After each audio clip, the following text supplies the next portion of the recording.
morning everyone!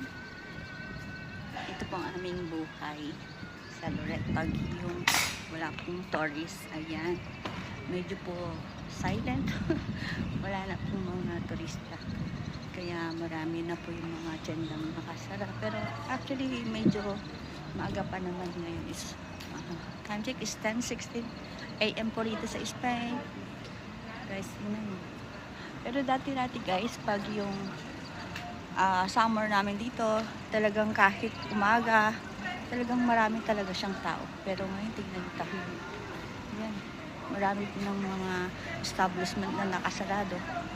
Ganito po ang aming buhay. 8 months to 9 months lang po kami nag-work dito sa Loret de Mar, Costa Brava. Kasi ang aming trabaho na po rito sa mga restaurant. Pero